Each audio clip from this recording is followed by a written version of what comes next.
Hi again, I'm Mark. I am the amateur cowboy on my horse Bull, and today we're going to work on transitions without using the reins.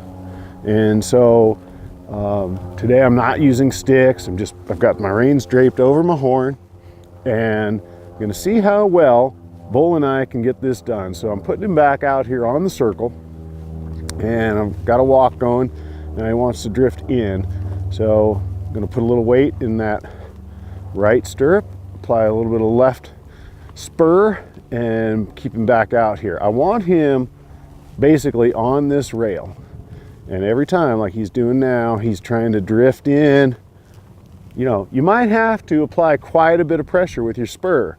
The key to that I've learned is you don't want to surprise your horse. So you don't just come out of the blue and punch him in the ribs. You start softly. Here's my leg, here's the top of my boot, here's my heel, now here's my spur. Oh, you're not going to respond to that? Well, then I'm going to start giving you more spur. You don't just come out of the blue and go boink and poke him in the ribs. So here we are. Now every time I kind of get ready to say, let's trot, he turns inward on the circle. I don't want to allow that. So I'm going to rate my horse here and kind of figure out when is he ready for me to go ahead and start working on what we want to work at. And you know, sometimes the horse that is there for you that day isn't ready to work on what you want to work on that day. So you have to moderate and adjust and be the human that horse needs you to be on that particular day. So now all of a sudden he feels great. I'm just going to say, let's trot. And it's not a very energetic trot. I might say, let's trot a little faster.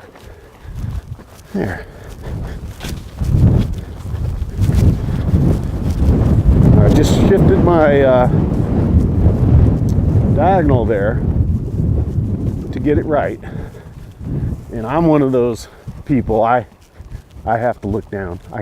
I'm still learning how to get that feel of knowing when I'm on the correct diagonal. So if you're asking, well, what's he talking about? I'm gonna try, when my horse is bending to the left, like he is right now, I'm gonna try to rise and fall with the right front and the left hind. I've talked about that before.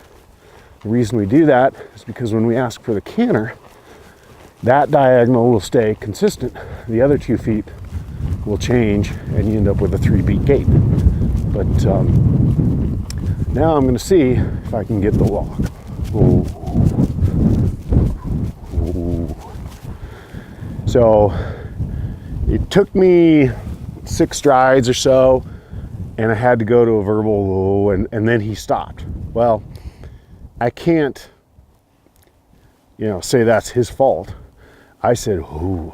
I was trying to let the life out of my body and get him to go to a walk. Now, I think going from a trot to a walk is a lot harder than going from a trot to a full halt.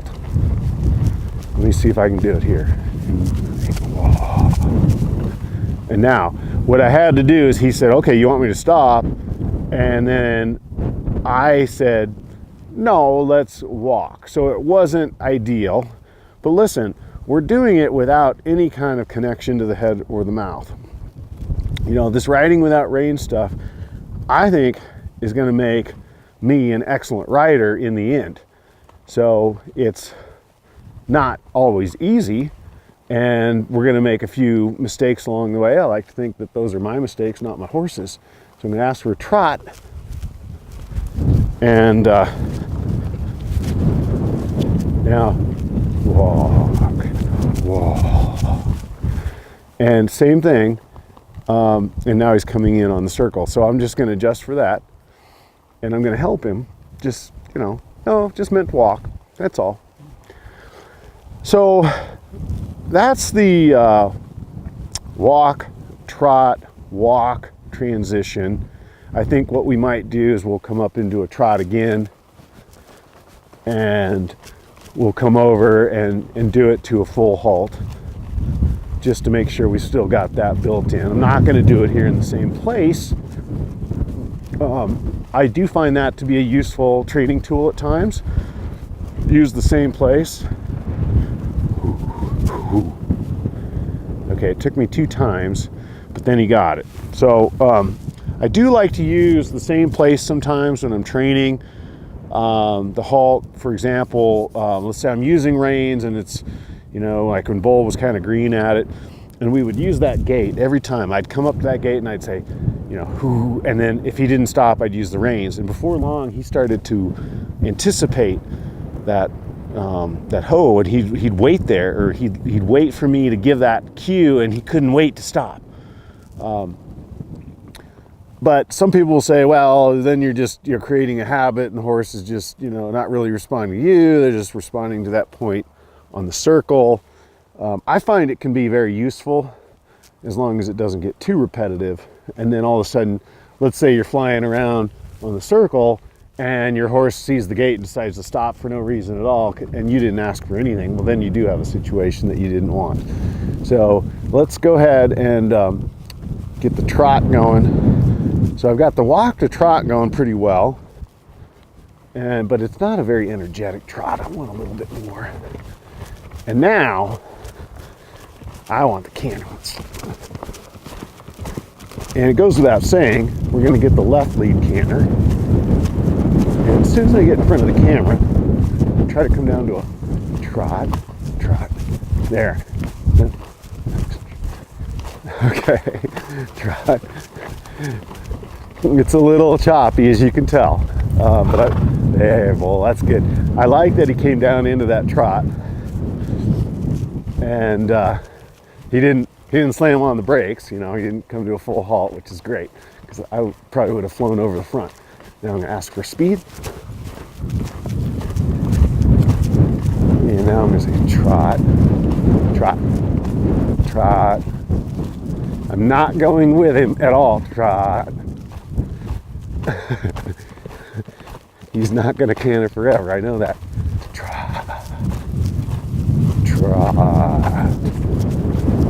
No. There. And whoo. There. That was really nice. So we came down from the canter to the trot. It took a long time. It took, I don't know, 20, 25 strides. Once we got the trot, I wanted to really kind of say, that was great. Go ahead and stop altogether. Now that I didn't ask for. So that we correct right away.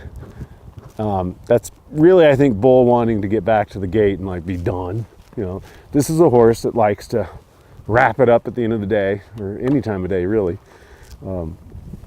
So let's just try a couple more. What have we not done? We did the trot to the halt. We didn't do the canter to the halt. So we also didn't do a walk to a canter. So let's see if we can get that. Speed. There, that's good. And whew, nice. That was nice. So walk to canter, canter to halt. You can play with this all day long. So much fun. Love doing it without the reins. I think that in general, a lot of people are kind of heavy. No. Now he's getting, a lot of people get heavy with their hands on their horses. We're very tactically, you know, they're tactile beings. We like to use these hands, and we get those reins in there, and all of a sudden that becomes the way we control our horse. I think that, just trying to turn my horse, if we can learn to ride our horses without our hands, it's going to be a better experience for them. And better experience for us overall. They'll become much lighter, more responsive. You won't get them so heavy on the front. And so I just love it, these kinds of exercises like this. I hope you enjoyed that. I sure did. I'm Mark. I am the Amateur Cowboy on my horse, Bull.